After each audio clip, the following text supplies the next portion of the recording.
आज एक सवाल लेकर आए हैं हम। ब्राह्मण कौन, जन्म से या कर्म से?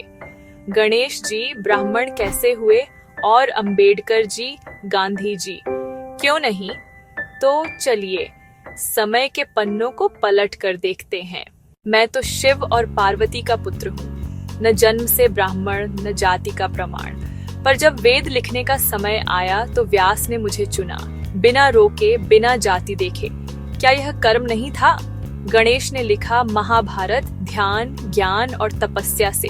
वही उसका ब्राह्मण होने का मूल था। उसकी बुद्धि ने उसे उचित बनाया। मैं छुआछूत का शिकार था, पर ज्ञान की जलन ने मुझे जलाया। विद्या में उच्चतम पढ़ाई की, संविधान बनाया, समाज को जगाया। क्या यह कर्म से ब्राह्मणत्व नहीं? तुमने तो वो किया जो अलौकिक था, पर समाज के कानून अलग ही चले। मैंने राम के नाम पर अहिंसा का रास्ता चुना, हरिजन को भगवान का रूप कहा, सबको एक ही रोशनी में देखा। तो क्या कर्म से ब्राह्मण बनना मेरे लिए असंभव था? तुम ब्राह्मण थे अंतर से, पर समाज का पात्र अलग था। तो बताओ, ब्राह्मण वो जो जन्म से है या वो जिसका कर्म, सोच और ज्ञान सबको उज्जवल बनाए? अगर मैं ब्राह्मण हो सकता हूँ तो अंबेडकर क्यों नहीं? जब तक समाज जाति के पिंजरे में है तब तक कर्म से बदलाव संभव नहीं। कर्म का मूल सत्य है, पर सत्य भी तब तक बेकार है जब तक मनुष्य मनुष्य में भेद है।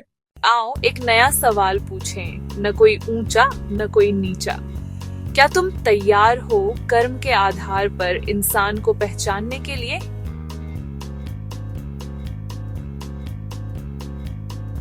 जो गणेश ब्राह्मण हो सकता है कर्म से, तो डॉ अंबेडकर और गांधी जैसे लोग क्यों नहीं?